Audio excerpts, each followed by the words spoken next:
Welcome to our channel. Today we how to use ProLaw for law practice management, quick tutorial step by step clearly.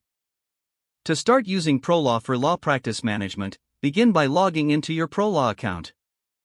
Once logged in, familiarize yourself with the dashboard.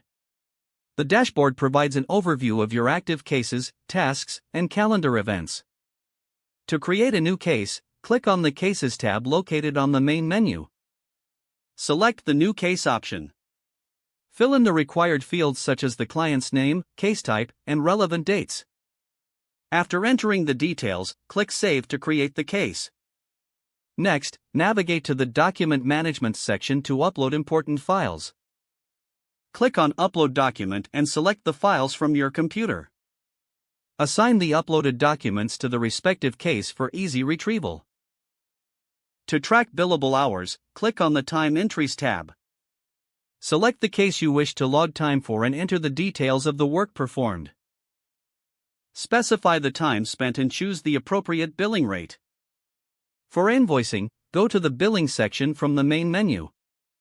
Select the case for which you wish to create an invoice.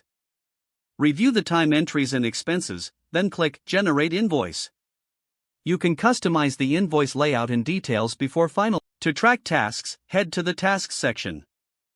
Click on New Task and enter the task details along with a due date. Assign the task to yourself or a colleague as needed. Review your tasks regularly to ensure everything is on track. To generate reports on case progress or billing, navigate to the Reports section. Choose the type of report you need, like case summary or time tracking. Select the relevant date range and criteria before running the report. Review the generated report to assess productivity and case status. Finally, make sure to log out of your ProLaw account when you finish your session for security purposes.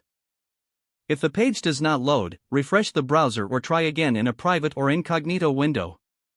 Make sure you are using the correct email address, then retype it carefully to avoid small typos. If your password is not accepted, use the Reset option and create a new strong password you can remember. Check your spam folder for verification or security emails, then complete any requested confirmation steps. Don't forget to like this video and subscribe to our channel for more step-by-step tech guides.